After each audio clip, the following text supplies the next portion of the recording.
الحمد لله الذي جعل الإسلام طريقا سويا ووعد للمتمسكين به ويمنعون الفساد مكانا عليا. أشهد أن لا إله إلا الله وحده لا شريك له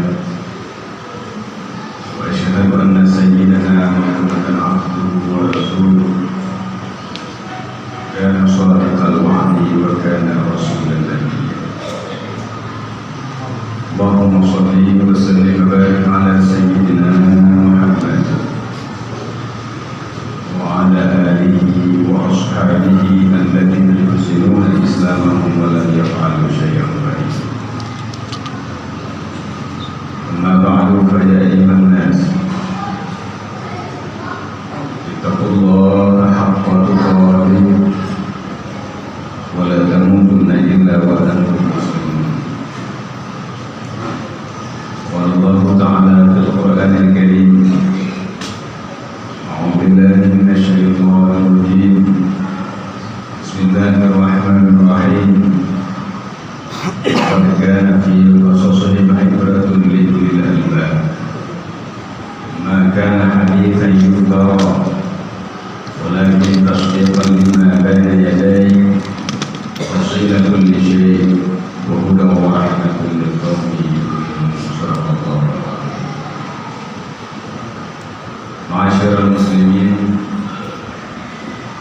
para hadirin sidang jamaah Jumat yang dirahmati Allah. Pertama sekali, marilah puji dan syukur senantiasa kita panjatkan kehadiran Allah Subhanahu wa taala. Dengan limpahan rahmat dan karunia-Nya sehingga kita hingga saat yang berbahagia ini terus senantiasa dalam limpahan rahmat-Nya Allah, dalam limpahan karunia-Nya Allah, macam-macam nikmat yang Allah berikan kepada kita semua. Wa in ta'udhu ni'matallahi la tuhsuha. Seandainya kita ingin menghitung berapa banyak nikmat yang telah Allah berikan kepada kita semua, niscaya kita tidak akan pernah mampu untuk menghitung. Begitu besarnya nikmat yang Allah berikan kepada kita, yang terkadang nikmat-nikmat tersebut dibalas dengan kemungkaran, maksiat, dosa-dosa yang kita lakukan terhadap Allah Subhanahu wa taala. Begitu banyaknya dosa yang kita lakukan, tetapi ternyata pintu keampunan Allah lebih luas dari itu semua, sebagai bukti rahmat rahimnya Allah Subhanahu wa taala. Salawat dan salam marilah tidak henti-hentinya terus kita tingkatkan dan kita berbanyak pada junjungan kita Nabi Muhammad sallallahu alaihi wa ala alihi wa sahbihi wasallam. Banyakkanlah berselawat kepada Rasulullah, karena Allah Subhanahu wa taala selaku pencipta kita semua, selaku al-ma'budil haq, Allah yang mempunyai sifat-sifat uluhiyah wa rububiyah, memiliki sifat qadirun ala kulli syai', alimun bi kulli syai', muridun ala kulli syai' min ghairi karhin wala ikrahin bi ikhtiyarihi jalla subhanahu wa ta'ala jalla jalaluhu. Allah yang Maha Agung tetap berselawat kepada baginda Nabi Muhammad sallallahu alaihi wasallam. Innallaha wa malaikatahu yusholluna 'alan nabi. Allah dan para malaikatnya senantiasa berselawat kepada Nabi Muhammad sallallahu alaihi wasallam, Nabi yang agung. Maka kita ma'asyiral muslimin bertuah beruntung menjadi bagian daripada umat Nabi Muhammad. Ya ayyuhalladzina amanu shallu 'alaihi wa sallimu taslima. Maka marilah kita senantiasa berselawat kepada Nabi Muhammad terutama pada hari yang mulia ini, Sayyidul Ayyam, hari yang penuh dengan keberkahan, Yaumul Jum'ah.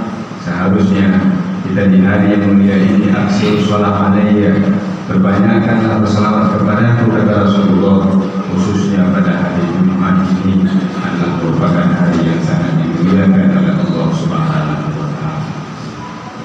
Masyaallah muslimin, para hadirin sidang jamaah yang dirahmati Allah. Di dalam salah satu ayat Al-Quran, surah Yusuf ayat 111, Allah Subhanahu wa Ta'ala menyatakan dalam firman-Nya, laqad kana fi qasasihim ibrah li ulil albab. Sungguh ada pada kisah-kisah mereka para nabi dan para rasul, ternyata pada kisah-kisah mereka ibrah li ulil albab, menjadi ibrah, menjadi i'tibar, menjadi salah satu jalan untuk mengambil banyak hal pengajaran li ulil albab, tapi bagi orang yang punya mata hati. Ma'asyiral muslimin rahimakumullah. Maka seharusnya kita sebagai orang tua yang punya tanggung jawab terhadap anak dan istri, sebagai seorang suami punya tanggung jawab kepada istri, sebagai ayah punya tanggung jawab kepada anak-anak kita, sebagai tokoh masyarakat punya tanggung jawab kepada komunitas kita. Seharusnya ketika kita dilabelkan dengan sebuah tanggung jawab ini, sebagai suami, sebagai ayah, sebagai tokoh masyarakat, begitu besar nama kita sandang, pernahkah kita berkaca? Pernahkah kita melihat atau mengambil iktibar daripada kisah-kisah para nabi, para rasul, yang tentunya kisah-kisah ini seharusnya kita sampaikan kepada keluarga dan anak-anak kita. Rasulullah Shallallahu Alaihi Wasallam dalam salah satu hadisnya pernah menyebutkan, "Alimu auladakum bi thalathi khisalin." Ajarkan anak-anakmu 3 perkara, kata Rasulullah dalam hadis ini.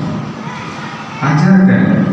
Yang pertama, kata baginda Rasulullah, bihubbi nabiyikum, dengan mencintai Nabi. Takurno anak kita agar mereka memahami sosok baginda Nabi Muhammad Sallallahu Alaihi Wasallam, mengenali sosok Nabi Muhammad Sallallahu Alaihi Wasallam, Nabi yang penderitaannya begitu besar. Kalau hari ini kita mengatakan anak-anak yatim, begitu sedihnya mereka dengan ditinggal oleh kedua orang tua mereka. Nabi kita Nabi Muhammad adalah Abul Aitam. Beliau adalah ayahnya daripada anak-anak yatim. Sebelum yatimnya kita, Nabi Muhammad SAW sudah terlebih dahulu mendapatkan ujian daripada Allah Subhanahu wa Ta'ala sebagai seorang anak yatim. Belum pun lahir sudah meninggal ayahnya. 6 tahun umur beliau kembali meninggal ibundanya. Nabi hidup sebagai seorang yatim piatu, tetapi hal ini tidak menjadi penghambat bagi kesuksesan dakwahnya Nabi Muhammad Sallallahu Alaihi Wasallam, sehingga hari ini kita semua merasakan rahmat dengan kehadiran Nabi Muhammad Sallallahu Alaihi Wasallam. Ajarkan kisah-kisah ini kepada mereka, ajarkan kisah-kisah ini kepada anak-anak kita, agar mereka mengenal sosok yang seharusnya mereka cintai. Tidak hanya diberikan handphone, diberikan laptop, diberikan mainan-mainan sehingga mereka melalaikan. Akhirnya yang dikenal oleh anak-anak kita hari ini adalah Doraemon. Yang dikenal oleh anak-anak kita hari ini Batman dan sebagainya. Hal-hal yang seharusnya tidak perlu diajarkan kepada mereka di usia mereka yang masih dini, yang seharusnya menyerap nur-nur Allah Subhanahu wa Ta'ala dengan mencintai Nabi Muhammad Sallallahu Alaihi Wasallam. Ma'asyiral muslimin rahimakumullah. Makanya ini satu yang harus kita tekankan. Makanya para ulama-ulama di belahan dunia-dunia yang lain ketika masuk bulan Rabiul Awal itu mereka kumpulkan keluarga-keluarga mereka semua bercerita tentang Nabi Muhammad SAW. Kita ini ada berapa dengan promo lalu pegang Nabi Muhammad paling-paling hanya urusan duniawi, urusan kepentingan dan sebagainya. Ini yang selalu kita lakukan. Lupa kita kepada rahmatan lil alamin. Wa ma arsalnaka illa rahmatan lil alamin. Lupa kita begitu kasih sayangnya Nabi Muhammad kepada umatnya, sehingga sampai di penghujung akhir hayatnya Nabi masih mengucapkan ummati ummati. Ketika Nabi dibangkitkan yaumul mahsyar, ketika beliau bangun daripada kubur beliau, yang beliau tanya kepada malaikat Jibril, aina ummati. Begitu Nabi Muhammad ingat kepada kita sebagai umatnya, tapi masya Allah umatnya tidak pernah ingat Nabi Muhammad SAW. Jika dalam salah satu riwayat Imam Muslim menyatakan, la yu'minu ahadukum hatta akuna ahabba ilaihi min walidihi wa waladihi wan nasi ajma'in. Tidak akan sempurna iman salah seorang kamu, kata Nabi Muhammad dalam riwayat Muslim, sehingga aku menjadi orang yang paling dia cintai melebihi daripada orang tuanya, anaknya, dan bahkan segenap manusia lain. Hari ini kita kira-kira kalau berlalu kepentingan Nabi Muhammad, kepentingan syariatnya Nabi Muhammad, kepentingan untuk membesarkan Nabi Muhammad dengan kepentingan pribadi kita. Coba kita tanya diri kita, mana yang kita dahulukan daripada itu semua? Hampir bisa dijawab bahwa kita mendahulukan kepentingan kita pribadi. Masyarakat muslimin rahimahullah. Maka di sini perlunya, laqad kana fi qasasihim ibrah li ulil albab. Ambil ibrah. Tidak hanya kisah Nabi Muhammad, tapi kisahnya para nabi-nabi yang lain. Sehingga dengan kita mempelajari kisah-kisah mereka, lahir rasa mahabbah, lahir rasa cinta kita kepada mereka, kepada para nabi, para rasul. Dan akhirnya itu menjadi sebuah pelajaran besar dalam kehidupan kita. Yang miskin, Nabi Isa lebih miskin. Yang sibuk dengan jabatannya, Nabi Yusuf itu Perdana Menteri. Yang kaya, Nabi Sulaiman raja. Tapi tidak ada alasan bagi mereka. Yang sakit, Nabi Ayub sakit. Walaupun banyak khilaf tentang bagaimana kondisi sakitnya Nabi Ayub alaihissalam. Intinya beliau memang diriwayatkan sakit. Tapi khilafnya apakah sakitnya seperti yang diceritakan ataupun tidak sampai setahap itu. Intinya beliau mengalami ujian Allah Subhanahu wa taala. Asyadun nasi bala'an al-anbiya, kata Rasulullah, paling berat ujian yang Allah berikan kepada segenap manusia adalah kepada para nabi. Seharusnya mereka layak hidup senang di atas dunia ini. Seharusnya mereka layak mencicipi kehidupan yang mewah di atas dunia ini, karena mereka Habibullah wa Khalilullah wa Kalimullah wa Rasulullah. Mereka adalah orang-orang yang dicintai oleh Allah, maksum, dan mereka sudah pasti akan mendapatkan surga Allah Subhanahu wa taala. Siapa kita ini, ma'asyiral muslimin? So kita nyonya ma'asyiral muslimin, apakah kita sudah dipandang oleh Allah dengan nazar rahmah? Apakah kita sudah mendapatkan pandangan Allah dengan pandangan hidayah? Sudahkah kita mendapatkan nur taufik daripada Allah? Kita belum tahu, ma'asyiral muslimin. Tapi Nabi Muhammad dan para anbiya lainnya jaminan maksum, mereka jaminan ahli surganya Allah Subhanahu wa taala. Tapi ahli surga yang sudah pasti dinazar oleh Allah dengan nazar rahmah, yang sudah pasti mendapatkan kecintaan daripada Allah Subhanahu wa taala, ternyata asyadun nas bala'an, mereka adalah orang-orang yang paling berat mendapatkan bala dan ujian daripada Allah Subhanahu wa taala. Masyaallah muslimin rahimahullah. Perlu dibaca kisah-kisahnya para nabi, baik kita yang urul, baca nama salah ponyo. Masya Allah, kita katakan kita beriman dengan Allah Subhanahu wa taala, beriman dengan para rasul, beriman dengan para malaikat. Tetapi ketika dihadapkan dengan ujian-ujian Allah, kita lupa kepada Allah yang memberikan ujian tersebut. Maka ini yang harus kita ajarkan kepada anak-anak kita untuk mencintai Nabi kita, Nabi Muhammad sallallahu alaihi wasallam. Itu yang pertama kata Rasulullah. Yang kedua, wa hubbi ahli baitih. Ajarkan anak-anak kita untuk mencintai ahli baitnya Nabi Muhammad. Karena diakui atau tidak dalam darah daging mereka mengalir darah Nabi Muhammad sallallahu alaihi wasallam. Terlepas siapapun mereka, tapi mereka punya kelebihan tersendiri dari segi nasab dan silsilah.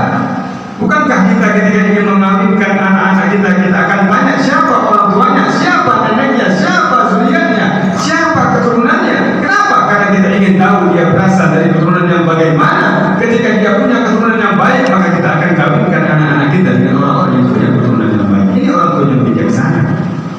Walaupun uji anak uji, ada baik pada gila yang kaji. Walaupun ternyata kadang-kadang yang bawa uang banyak belum punya keturunan yang baik, tapi Islam mengajarkan kita untuk melihat keturunan. Islam mengajarkan kita untuk melihat silsilah. Islam mengajarkan kita hal demikian untuk agar kelahiran berikutnya tetap dipengaruhi oleh zuriat dan keturunan daripada orang yang baik, maka insya Allah akan lahir zuriat-zuriat yang baik.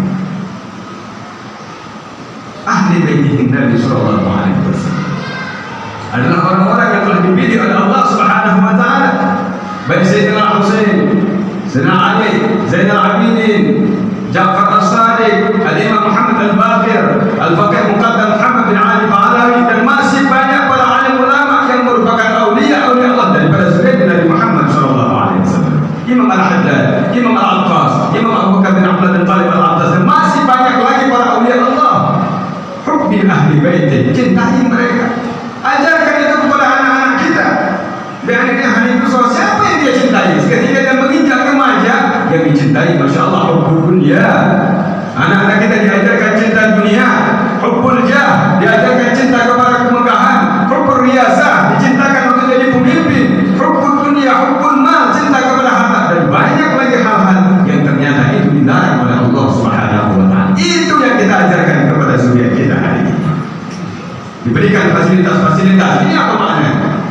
Jauh fasilitas yang hari ini diberikan, apa maknanya? Mengajarkan mereka untuk mencintai fasilitas dunia tanpa kita sadari, masyaallah.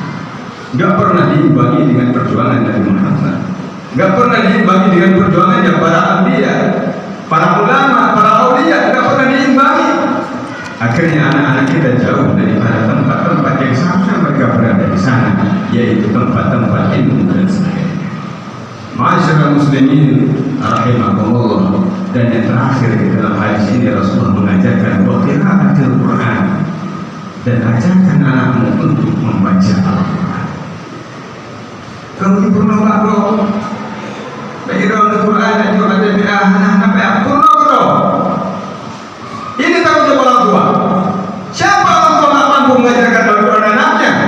Terus ngapain kita? Coba, nggak pernah muhasabah, hasibu anfusakum qabla an tuhasab.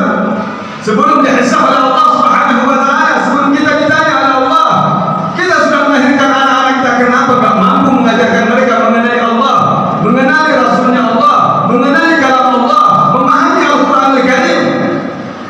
Ini tanggung jawab Allah. Bila kita belum berhasil mengajarkan anak-anak kita, kita berdosa dengan Allah Subhanahu wa taala.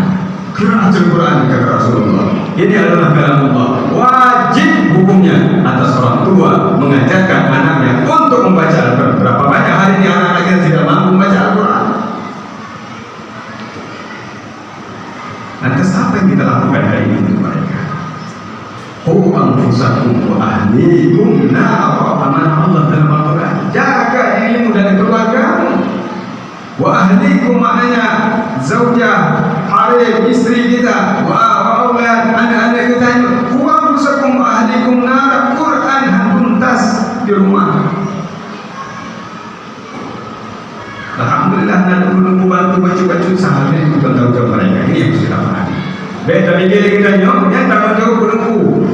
Bukan, itu tanggung jawab orang tua. Pengembangan baru itu menjadi tanggung jawab kita semua. Tapi fardu ain anak-anak kita adalah kewajiban bagi kedua orang tua. Ini yang dipahami masyarakat muslimin rahimahullah. Maka melalui khutbah ini khatib mengimbau kita semua, khususnya bagi khatib, mari kita jaga anak-anak kita. Berikan mereka ilmu-ilmu yang benar.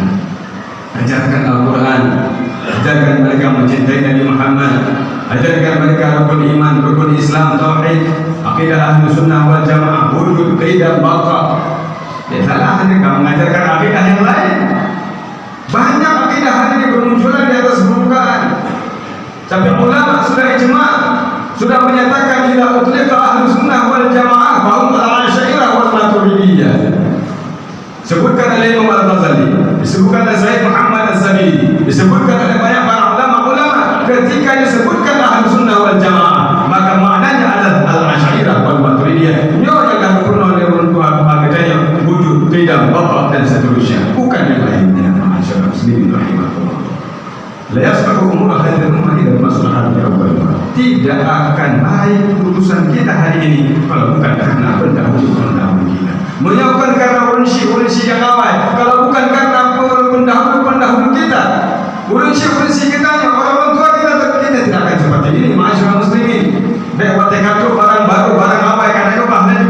Seakan-akan kita lebih paham tentang agama ini daripada orang-orang terdahulu. Padahal Nabi sudah menguncinya, khairukum khairul qurun qarni summa alladziina yalunahum summa alladziina yalunahum. Sebaik-baik masa adalah masaku, kata Rasulullah. Kemudian masa setelahku, kemudian masa setelahku. Hanya sampai di situ Nabi dia. Artinya apa? 3 masa pertama, 300 tahun pertama Hijriah itu adalah khairul qurun, masa terbaik. Artinya 1 tahun pertama, 1 abad pertama masa Nabi dengan para sahabatnya. Kemudian masa sahabat dengan para tabi'innya, kemudian masa tabi'in dengan tabi'innya, dan al-Asy'ariyah wal Maturidiyah berada pada fase tabi'in. Ini adalah merupakan cerminan bagi kita semua. Adapun pemahaman setelah itu yang lain 700 tahun Hijriah setelah itu adalah di luar daripada khairul qurun seperti yang disampaikan oleh baginda Nabi Muhammad sallallahu alaihi wasallam. Maka harus diberikan pemahaman, ajarkan anak-anak kita. Makanya ma'asyiral muslimin, hadirlah majelis-majelis pengajian, tanya, bersoal, supaya kita mendapatkan irsyad dan bimbingan agar kita mudah-mudahan hidup di akhir zaman ini dengan banyaknya fitnah yang bermunculan. Mudah-mudahan Allah selamatkan kita dan kita insyaallah kembali kepada Allah, membawa akidah yang sahihah, membawa pemahaman yang benar, ibadah yang makbulah insyaallah. Mudah-mudahan semua kita diterima amanah oleh Allah Subhanahu wa taala. Amin.